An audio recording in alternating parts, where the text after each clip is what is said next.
Welcome back. This mild winter is taking many winter hikers by surprise. Many popular trails are now sheets of ice, and that has led to an uptick in hiking injuries and rescues. I spoke with Richmond Rescue about what they're calling a challenging year on Camel's Hump.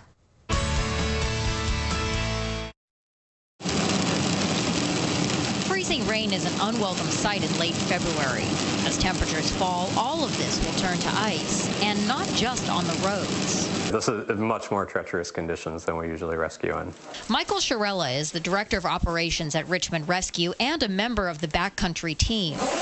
He says the lack of snow this year means trail conditions on Camel's Hump are some of the most challenging they've seen. Typically, snow is soft and pretty easy to navigate for most people, and forgiving as well. So if you make a misstep, you just kind of go off into the fluff on the side of the trail. But this year, if you make a misstep, you go tumbling off the trail and then slide for a while till you hit something. So. And if that happens, an injured hiker could be left lying in the cold with a broken bone for hours before help can arrive, which happened to one hiker earlier this month. Up to about an hour and a half to 2 hours before we even reach the injured hiker. So people have to be self-sufficient for quite a while before they're going to have help. And then actually carrying somebody out in these conditions is extremely slow, and rescuers even fall with the proper footwear.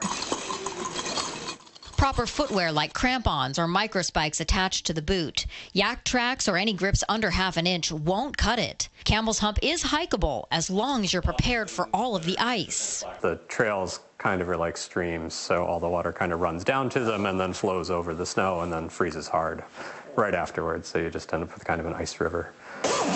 Sharella says they've been lucky so far and no one has been seriously injured. And one upside he says he has noticed this year, though, is that they've been called out to fewer skiing rescues. He says that's likely because there are fewer people out backcountry skiing due to the poor winter conditions we've had for that.